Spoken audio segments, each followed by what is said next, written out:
Get a handyman in, shouldn't she, so she doesn't keep hitting her nails with that hammer. Yeah.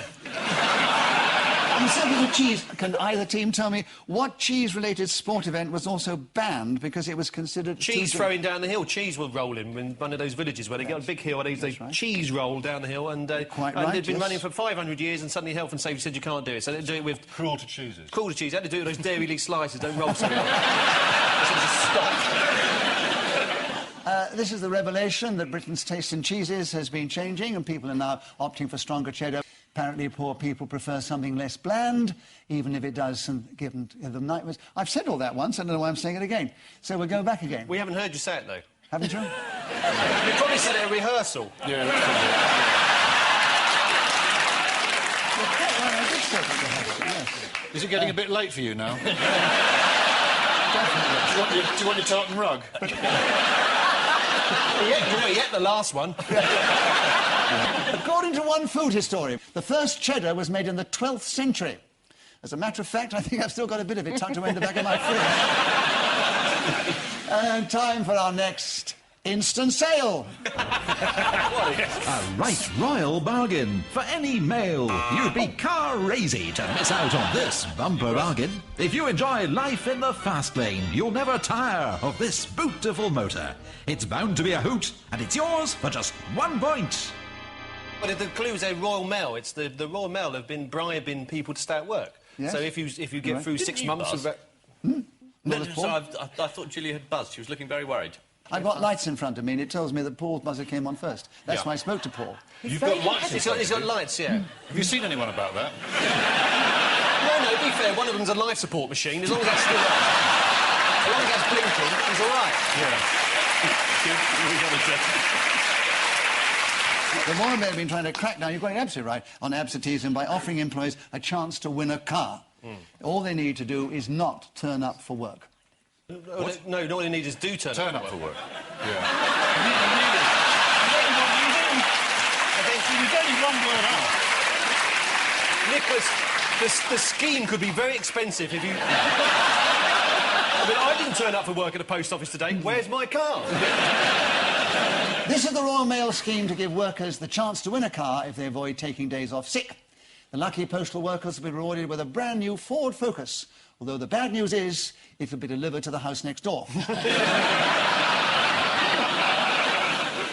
According to Tesco workers, absenteeism is expected to get worse once the next World Cup finals get underway. So just a little tip, during the World Cup, go and do your shopping in Scotland.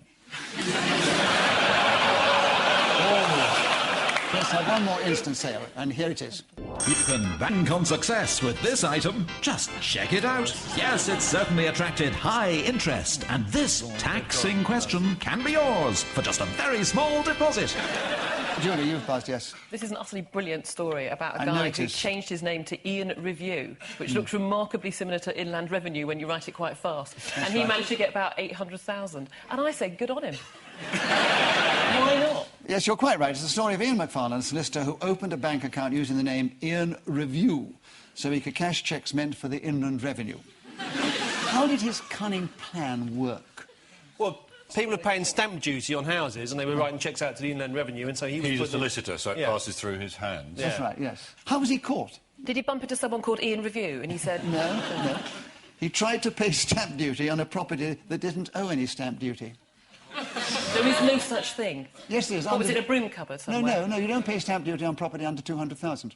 They just put it up. Now, that sounds like a subject you know a lot about. I just read my newspapers. It's 120,000, actually. 120. I write them. Yes, 120. The solicitor scam was eventually uncovered by his secretary, Mrs. Valerie Added Tax.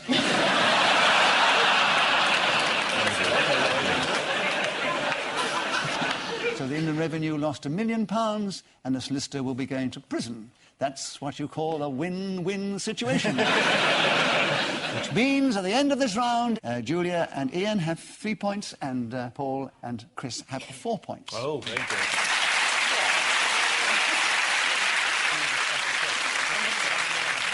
And so to the missing words round. Our guest publication this week is Tissue World. Oh.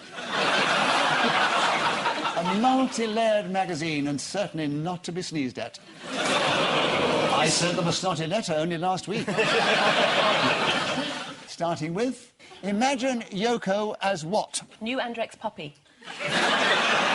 No. Conceptual artist. Very good, but not right. We know this one. I think she's performing in Pontins or Butlins or something. Well done! As a star of Pontins. This is the news that Yoko Ono performed at a music festival held in Pontins at Camber Sands. Oh. After being pictured in denim hot pants at the age of 71, Yoko said, anyone can still be sexy after 50. Just what I said myself in 1967. Now then, the next one is, new what PM ordered? New honest. Box of tissues. New Zealand for me. No, you're close. New electorate. No. New tissue format. Very close. I think we should give it to you. It's tissue making. Yes. What does the PM stand for there? Paper mill. Oh, of course. Yeah. According to Tissue World, there are plans to build a new tissue-making mill in Nigeria. Yeah. Gag. Oh, I'm sorry, I shouldn't have read that out. Yeah.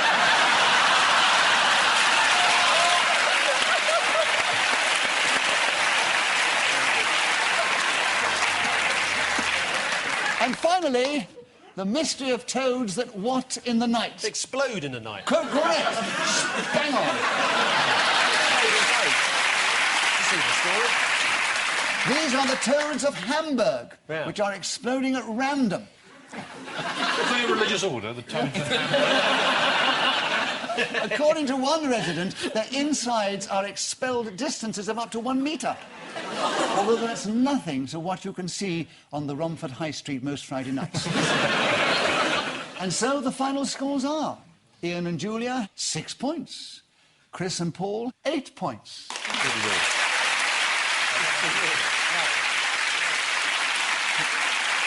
But before we go, there's just time for the caption competition. Have a go at this. They're playing I Put a Smell on You. It's hard luck on the vocalist, isn't it? We did have gas masks like that. You did, yeah. This is like spending an evening with a sort of decrepit old sort of grandfather or something. Sorry. Julia, I can take you that in a nice upstairs way. afterwards and prove to you there's nothing decrepit about me.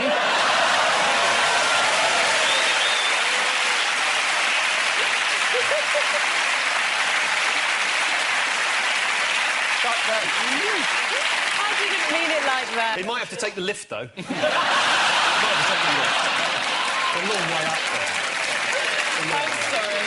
I think on that note we should say thank you to our panellists, Ian Hislop and Julia Hartley-Brewer, Paul Merton and Chris Langham.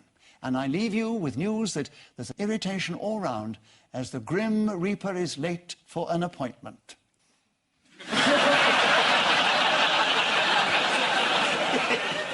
There's excitement in an official opening of Great Yarmouth's first cappuccino bar.